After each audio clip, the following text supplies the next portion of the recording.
Hey, what's up, YouTube? What's up, Facebook, Internet, United States of America, the world, whoever gets a chance to watch this video. I hope God blesses you with knowledge and understanding and protection and blessings in the way that you desire. I just wanted to make a quick video today because it's something that I see happening and that I see floating around in I don't know about the rest of the world, but in this country at least. And it's the whole theory that if you follow the Christ, or that if you choose a covenant with God, that you are cursed by the world and you're set up for destruction and you're set up to be crucified. And based on and if this is incorrect, I ask and I pray to God to show me in a peaceful, loving way that I'm wrong and I shouldn't be preaching this or shouldn't be sharing this. But that's a lie from the devil. It's the Christ, the Messiah was already crucified. The sacrifice was made. The atonement, we as Gentiles were already grafted into God's blessing. Now, if you study the scriptures, the people who wrong God or who go against God's, so say, rules or disobey God in such a blatant way, bad things tend to happen to these genealogies and these lines of men and women. And don't, as a Christian today, or I don't know what else you would really qualify to fall under God's covenant. Maybe you consider you're a follower of Christ or Yeshua or different names, but I don't. If you meet someone, or if you are someone today who says, I believe in God, I believe in salvation, but I don't believe in the Christ and I don't believe in the covenant of God, then that worries me, that concerns me, and I would be wary of considering those people to be a member of your church or a member of your your religious group. And there's this lie that goes around like, oh, you're a Christian, you want to be the Christian, that means you're going to get crucified, that means, that's not the case. That's not, like I said, the lamb has already been sacrificed. None of us are worthy to be the Christ. The Christ was sacrificed, and before the Christ existed, the people who the lines of blood, the lines of men and women who pleased God were blessed immensely. I mean, Noah, different people inherit land and blessings and agriculture and wives, and those are the people who keep if you study it, they please God and they keep the covenant with God. And going back to like Cain and Abel, that's so far back that we don't know all the details. We don't know why God allowed one of them to be murdered, or that's very far back. But following the rest of it, from my experience, if you're going through a hard time, or you feel like you have to remember that fire purifies gold. And if you're living with sin in your life that is disrupting your relationship with God, but you're still pursuing a relationship with God, to me, that's Christian persecution. It's because God, I don't know if the word is chastises. If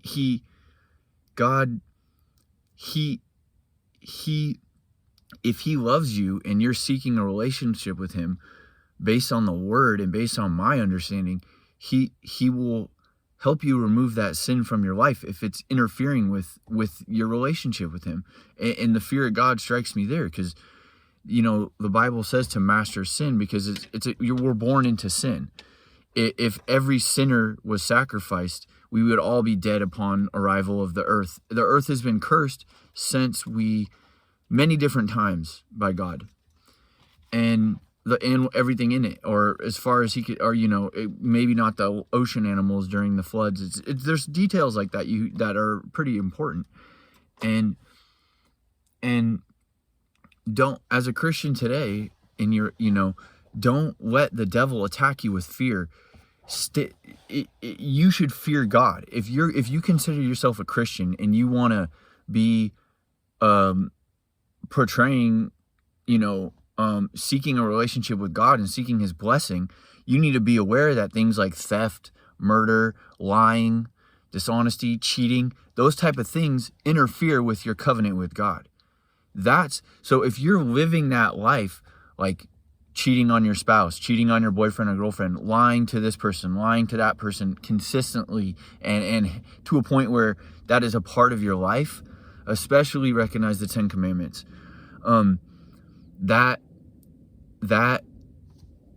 That is more what you should be afraid of, is reaping what you're sowing and dealing with the consequences of sin, because the wages of sin are death, and the wicked fall into their own traps. So it's like, don't fear mankind saying that, you if you're trying to better your life and cut as much, whatever is in hit, you read and understand, and you try to follow the 10 Commandments as best you can, and you're not, willingly trying to sin against other people or sin against God.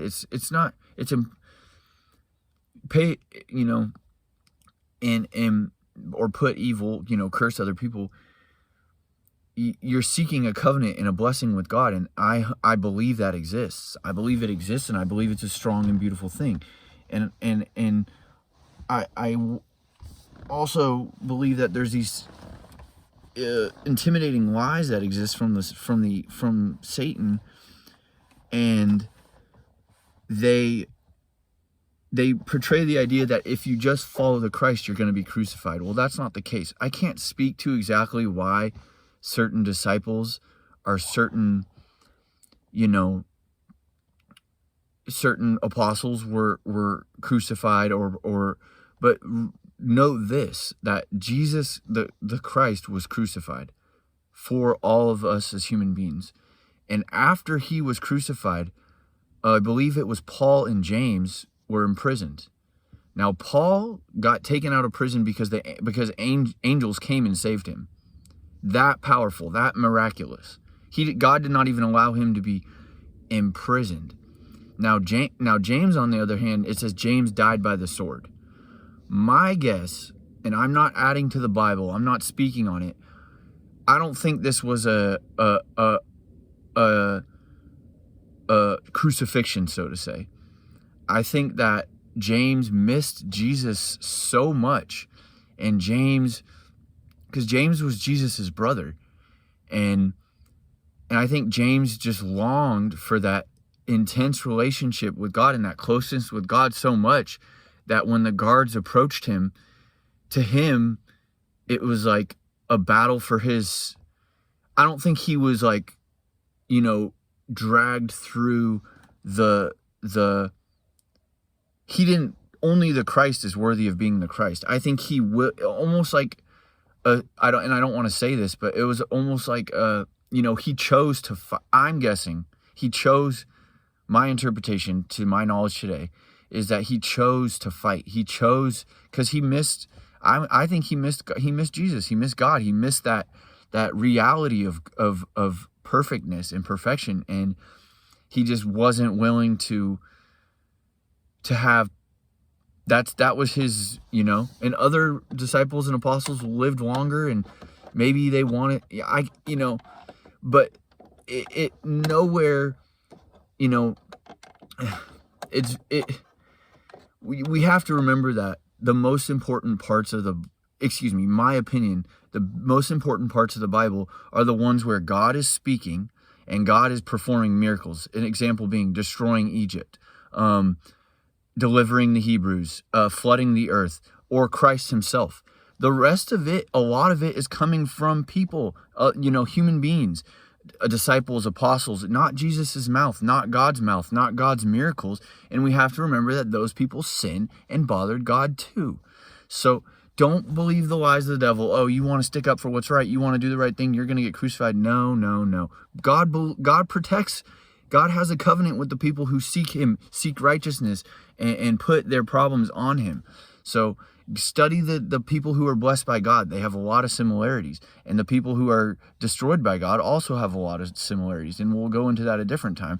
But my break is over, so I hope the best. Please leave a comment or like, subscribe, or, you know, any type of questions or anything. I hope the best for you. Bye.